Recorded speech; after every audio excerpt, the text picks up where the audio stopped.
I know Akon went to prison, but I swear the rumor back in the day was like he stabbed his mom or robbed his mom or something. I don't even know why he was there. Talking about locked up. But I digress. It's another week. It's, I don't know, 4 weeks in a row? 3 weeks in a row? We're consistent, guys. Thank you to all the people in, is it St. Caves? I don't know how to pronounce it. I'm sorry. But somehow I'm in your top 5 comedy podcasts. So shout out to the one nigga that listens to me there. Probably think I'm T-Pain, to be honest. But let's start on a positive note, right? Because I always said on positive. Now, in positive news, what the fuck's been happening in positive news? I don't even know. Let's just be happy. Oh, I launched my AI software. Let's be happy for that, right? And I learned adversity, right? And niggas like, adversity. No. So I had I had people working with me and they all left at the exact same time. Boom. Not forever, just temporarily. And I realized when you want to own something or do something, you have to sacrifice those moments. You will be put in those situations. And that's the difference between you and, let's say, the next person, right? Is it like, what are you going to sacrifice, right? Like, what are you going to lose? Me right now, I've given up on everything, right? To do these things. So if you have an idea, if you have a thought, if you have anything, and you follow through with it, not just I had the idea first, like you follow through with it, and be aware that you have to like be very protective about it, right? Don't just let anybody in. And I feel like I'm lucky. I got a really good team, but now I'm starting to realize like what I've really sacrificed and what someone else doesn't have to sacrifice. But again, I'm so excited for my stuff coming out. I smoked so much fucking weed right before doing this because I thought it might be a slow day. And by slow, I mean Leonardo DiCaprio in What's Eating Gilbert Grape slow. I was talking with my shorty and we were like discussing friendships, right? I think guys are better than girls at making friends. I think we're very simple. Even we can make friends with guys that have complete opposites to us as long as it's like entertaining conversation, right? Like if I'm a United supporter, this guy supports Liverpool, I'm not going to hate the guy, right? I mean, we both love football. Let's just say, I guess I wouldn't be friends with a Nazi. I don't know, maybe Nazis are funny. Nah, they would not, because there's none of them that are comedians. Anyway, she was telling me, she's like, oh, you shouldn't have to do this for your friends, this and this. Things that I thought were very simple and normal in friendships. And as I was letting her like explain to me, I was like, man, I can't even name one friendship group of more than, let's say, 4 girls that came out of high school together that are still friends to this day, like good friends. It's literally 15 of us niggas. No, honestly, 20 plus that I've known since that age that we're all cool. And some of us, we didn't even go to high school like that, you know? We just knew each other from all our high schools and the maintaining the relationship is so low. Like I don't have to speak to them for 3 years. I can see them the next day and it's like we're best friends.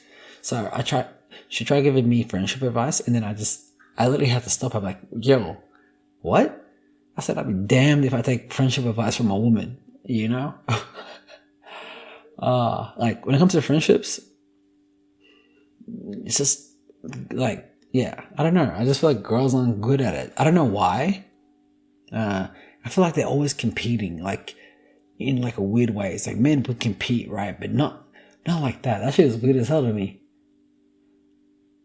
But speaking of women, what's poppin'? What's poppin'? What's poppin'? Brand new whip just hopped in.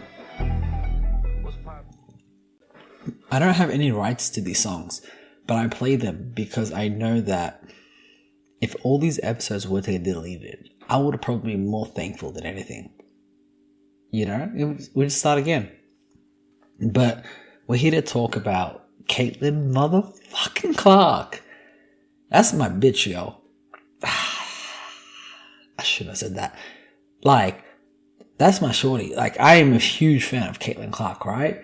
And I feel like you have to know who she is, right? Like, she is the it girl right now in sports, period. It doesn't matter what sports it is. Like, she's probably one of the, in this moment, top 3 most famous athletes in the world. In this moment. And I can't even tell you who 1 and 2 are, but somebody might mention it to me and I'd be like, obviously. But I'm talking about in this moment, this star power is Caitlin Clark. Like, if she puts on a pair of Nikes and says, this is what makes me play basketball well, them bitches is gone. I love Messi. I love Ronaldo. I even fuck with LeBron. I love LeBron. Them niggas not doing that shit. Not anymore. Right? Nobody young can do that. No one has that kind of power. Maybe Taylor Swift, low-key. But these white girls, man, they going crazy. Now, if you're asking me who Caitlin Clark is, I'm assuming you're living under a rock. And for all the guys that are like listening to this right now, right? And they're like, oh, I know WNBA. I already knew about it before Caitlin Clark. All right, cool. Then name me, right now, you have 5 seconds, right? Name me the most unattractive WNBA player you know that is uglier than Caitlin Clark. 5, 4, 3, 2, 1. You can't. Because, motherfucker, you wasn't watching that shit. And if you were, there's at least 20 girls not as attractive as Caitlin Clark. You know what I'm saying? Like, I mean, less attractive than her. And I'm just talking about the girls that are on her team. Not even in the league, man. Them chicks. Yo, there was a video of Brittany Griner, the one that got arrested in Russia for, like, the weed. She was, like, playing pool basketball with her friends, like, in, like, the backyard pool. And she was just shooting in the hoops, like, they're having a good time. And it's all girls, right? Every girl's, like, dressed up. Not dressed up, but, like, they're wearing bikinis. Brittany Griner straight up board shorts, shirtless. Shirtless. As if we meant to not know this is a woman. I was like, yo. And I'm not gonna lie, my titties is bigger than hers. Right? So I get it. But it was such a weird thing that was posted. It's posted on social media and it's not even deleted. Because she's so, like, her body's, like, kind of like a dude's. So it's like, they don't even fucking censor it. It's like, I feel like guys report it because they're probably jealous of her body compared to theirs. But anyway, I digress. Fucking Caitlin Clark, right? I found out about who she was in college, right? She played for Iowa State, took him to the national championship twice. I watched the first time she did it, and then she lost to Angel Reese, and then the second time she lost to UConn, I think it was. Now, she is a fucking freak athlete. She is the person that turned me on to women's basketball. And mind you, when I was at UCLA, the girls below me, those 2 girls, they were both drafted into the WNBA, like in the top 20, and I still didn't watch them. But Caitlin Clark is that much of a different breed, right? Now, if you're asking, like, what makes her special is, I think she's the only woman I've ever seen in my life that I'm like, she might get some buckets in the NBA, right? Her 3-point shooting, she shoots from the fucking logo. She's shooting from fucking Australia to America, getting them in. She plays like Steph Curry on steroids, right? And maybe, you can be like, oh, she's playing against girls. Nah, because where she's shooting from makes no sense. It don't matter if you're a guy, girl. You're not meant to be guarding someone from that far, you know? Now, when I say star power, any video of Caitlin Clark that I've seen, especially recently, she'll be going to the games. First of all, where they normally have the games might be a 15, maybe more like a 10,000 stadium seat area, right? That's where they normally have the game. Now, when Caitlin Clark plays against a team, they go and fucking get the biggest stadium there. Like, they'll upgrade to 30,000 seats, right? When little girls see Caitlin Clark, I have not seen a reaction for this for any celebrity, especially an athlete, in a long time. Maybe, like, actual singers and stuff that you don't see, but athletes, especially female athletes, I've never seen this. She is like a fucking god to these little girls right now. And it would be her versus Swifties, you know? That's literally how I feel about fucking her. So, Caitlyn, anyway, for those who don't know, got drafted to the NBA, or WNBA. She could have got. And she was picked number 1.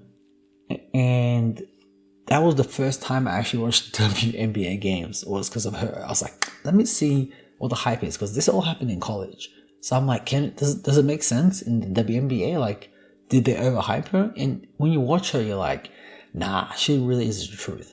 She's not having the crazy games, but she might as well be fucking having those crazy games. And I can't even I was watching the WNBA because of Caitlin Clark, and I can speak to many guys that said, I watched it before. Relax, nigga. You watched it when Caitlin came in. And Angel Reese, you know?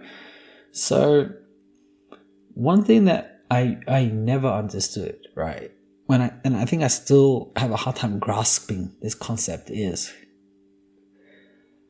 with women's sports, especially WNBA, I'll use that as an example, as a perfect example. It's there's no money coming in, right? Like, they've been losing money every year, and the NBA supplements that.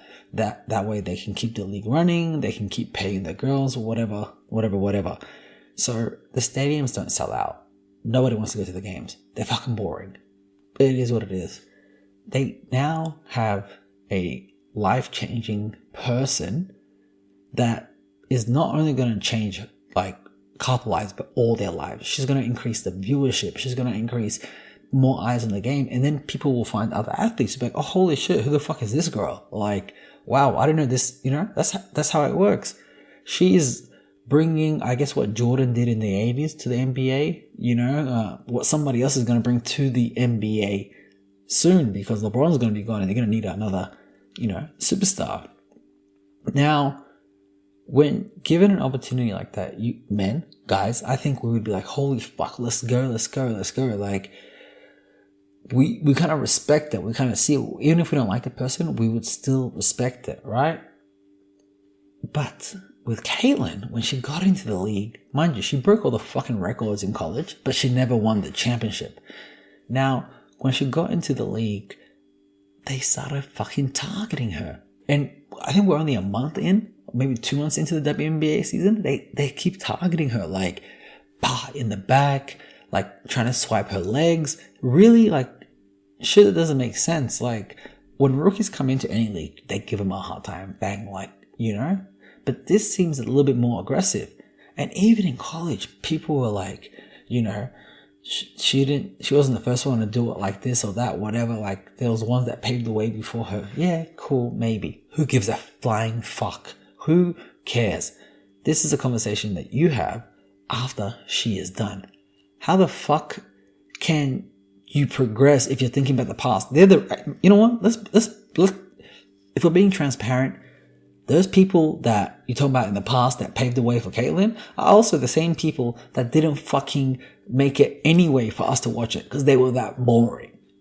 Okay? Like, that's the true conversation if you really want to get to it. The fuck out of here. So they're targeting her, right? And I watch it and I'm like, fuck it. Like, it's just, it can be a competitive thing. It can be a petty thing. I'm not sure. So this one girl, I remember, she fucking, like, goes behind her, like, elbows her in the back when the ball's out of play and really hurt her. Not really hurt her, but, like, got her good. Now, her teammates, Caitlyn's teammates, didn't even fucking sock the bitch in the face. Do you know, if I had Messi on my team and I seen somebody do that, I think I would kill the nigga. Because that's the style right there. This is like everyone's way out, you know? And Messi probably for his own team. Imagine someone that can do it for both teams and you're doing this dumb shit. Fucking dumbass. Anyway, the next day, they all tweeted like, oh, the media is abusing the girl that did that to Caitlin Clark. And I'm like, oh, that's not good because Caitlin Clark is a G, but the girl also like, fuck it, you're athletes. Like, it's not too deep. So I'm like, yeah, that's kind of lame. They shouldn't do that. Then, you know, comes out a fucking video. And it's the video of her talking about getting abused, like the paparazzi following her. Yo, she was coming out of a hotel, like the team hotel or team training facility, clearly from practice or some type of sporting. And somebody asked her, hey, do you regret anything you did to Caitlyn or something like that? And then her security comes, or team security comes, like pushes the guy away. But mind you, he's not being aggressive. He's just like almost like a regular nigga with a phone. And he says, leave. And the guy's like, all right, cool. That's it. And then they made a whole story about it. I was just like, come on, guys. Stop playing the victims. If you want to be the bitch, then be her. Like, accept the role. If you accept the role, then people can live with it more. You know? And if anyone listening is saying, oh, guys like players playing dirty. No, we don't. Draymond is a dirty player and everyone's always upset when he tries to hurt someone. We understand dirty players here and there. We understand competitiveness. We understand all the stuff that happens to men. But what we can't accept is like coming before the game being like, oh yeah, I'm going to hurt this player. Because it just, like, now it's like that person can't perform at their best. You're not even trying to perform at your best. You're just making it not fun. I think that's an important factor that people don't realize. Now, the question is, do you want, like, men to watch or not? Sometimes you gotta sit on the back burner and let somebody take the role. And I think it bothers people that Caitlyn's a white girl that does this. And I know if she was black and she did the same accolades, oh my god, I think she'd be more famous than Caitlyn. Because black people would also be like, yo, and white people would be like, yo. I think it would be a big thing. But here we are. People saying it's like, they're hating on Caitlyn because they're racist. And I can't even be mad at them because I'm like, what is it if it's not racism? You can't blame someone like Caitlyn for issues that have happened for the last 20 years. She's just the best baller I've seen that's a woman ever. Like, I really can't comprehend how good this fucking chick is. You know? And she looks like a regular white girl too. That's the crazy part. That's the crazy part. But fuck it.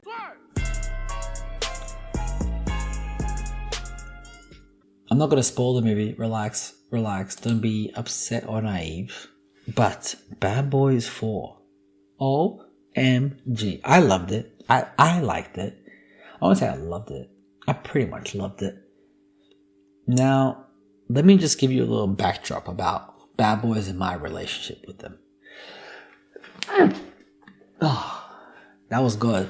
Trying to tell me to say pause. Pause, nigga. Now, I consider Bad Boys 2 the perfect movie. It's my favorite movie of all time, and I think it's the highest level of movie you can get, you know? For me personally. Now, that is how much I love Bad Boys, right? And every now and again I watch Bad Boys 1 and 2. I watched Bad Boys 3. I tried to watch it 3 times. I fell asleep 3 times. I'm not a huge fan of it. I think it's absolutely atrocious. So, Bad Boys 4 starts coming out and I'm thinking to myself, okay, now I'm interested, yeah? And people online are like, oh, this is after Will Smith slapped Chris Rock. Everyone's like, how the man Will Smith gonna make a movie after slapping The Rock like that? The Chris Rock. Don't know why I did that accent. But in my head, I already knew, I'm like, brother, Will Smith is a star. A fucking god. And Bad Boys is the perfect franchise to come back for. Bad Boys 4. And the promo for it has been mental. They got Messi in the fucking promo speaking English. Niggas like, Bad Boys? But the promo has been mental. Everything's been mental. It came out, I think, in America a week before. And I saw all these hype and everything. And I was like, yeah. People in the cinema enjoying it. I'm like, Chris Rock? I'm like, ugh, no one cares Chris Rock got slapped, bro. We just pretended to care. But we don't care. We love Will Smith more. A little slap ain't nothing to niggas. Like, you know? Will Smith honestly could probably slap Chris Rock every year at the Oscars in the face for the next 10 years. And they could release a Bad Boys afterwards and it'd probably make more money than the last one. That's That is how much star power, Will Smith has. Like, there's nothing you can do to him. Imagine, who could he slap for you to not watch Bad Boys 4? Think about it in your head. That nigga could slap my mama, bro, and I still might watch Bad Boys 4. That's how much Will Smith has got on y'all, bro. I'm really trying to comprehend in my head. Who could Will Smith slap for me not to watch Bad Boys 4? He could slap the Virgin Mary and I would still watch Bad Boys 4. Even if God said you're going to hell. I said, nigga, ain't no heaven without the Bad Boys. Damn. Anyway, I really like Bad Boys 2. So I get excited when the new one comes out. Now, these guys are old. I'm not expecting much from the fucking fourth Bad Boys, right? These guys are old now. You can even see it in the movie. Like, Will Smith got that fucking Bengay shit, the stuff that makes your beard black and your hairline black. Martin Lawrence is the most normal looking one, and he still looks like a chipmunk, man. How's the nigga getting wider and shorter at the same time? Shit is starting to bother me. Now, I saw the reviews online, or like not reviews, but people talking about it, saying like they really enjoyed it. I'm like, yeah, like as long as it's better than Bad Boys 3, I'm like, I'll be okay. And let me just say, it is. I loved it. I really did. For me, it was a happy, like, it just made me feel good. Like, it seems like they had the same amount of like budget as Bad Boys 2. And let me tell you, this is essentially Bad Boys 2 20 years later. Like, I'm not going to spoil the movie for you, but literally, storyline, images, fucking scenes, everything is very similar to Bad Boys 4. Now, his sister doesn't get kidnapped, relax, it's not that. But my point is, it's so much, you'll see. And I love Bad Boys 2, so maybe that's why I love this one. And I watched it with some friends, or they happened to be there, and they said they didn't like it. They're like, oh, they've lost it. And I was like, straight up to them, I was like, wait, you expect these 60-year-old niggas to still be funny like they were, 40 years ago? And they're like, yeah, I guess so. So I guess people have high expectations going into it. Me personally, bro, I get to see a fucking 50-year-old Will Smith, fucking 50-year-old Martin Lawrence, I'm sure it might be older, play Bad Boys again in my lifetime. Like, these niggas is old, bro. I'm so happy to see that. Like, even if it was as bad as Bad Boys 3, I might not maybe watch 5, but I probably would. Because I'm just so happy to see them. And one thing I won't say is, I'm not going to lie, like, if the movie sucked, it sucked. It's still not better than Bad Boys 1 and 2. But my God, Bad Boys 4 is the shit, bro. I wish it was Bad Boys 1, 2, then 4, then 3. Because then 3 is ass. Like, I still haven't finished it. I slept through it every time. Now, what do I give it? What do we give it, guys? Oh, for me, Bad Boys 2 is a 10 out of 10, right? Bad Boys 1 is a 9 out of 10. Bad Boys 3 is probably a 3 out of 10. So Bad Boys 4. Oh my God, guys. Don't have any expectations. Go in and remember that this is old men doing what they're doing. And I'll give it an 8 out of 10. Yeah, 8 out of 10. But I wouldn't say the best movie that came out this year, but I'm more than happy to go to the cinemas and watch it again. That's how much I really enjoyed it. And I'm a huge Bad Boys fanatic, and I think Bad Boys 3 was ass. So the order goes Bad Boys 2, Bad Boys 1, Bad Boys 4, Bad Boys 3. And honestly, you can leave 3 in the fucking trash for all I care. But anyway, yeah, go out and watch it. Man, let these niggas know Will Smith can't be cancelled. Him, Caitlin Clark, no one can be touched. We're talking about gods in this motherfucker. They're out here talking about peasants? Get the fuck out of here, cunts. You can't kill me, nigga, I swear that I done died before. Bitch. God told me that I was gonna be here back in 94. Bitch. Chevrolet got that motor, bitch. Diamonds all on my molars. Bitch. Parking lot, I lift the door up. Bitch. Got your bitch smoking Coca-Cola. I can't even roll in peace. All my cars orange and green.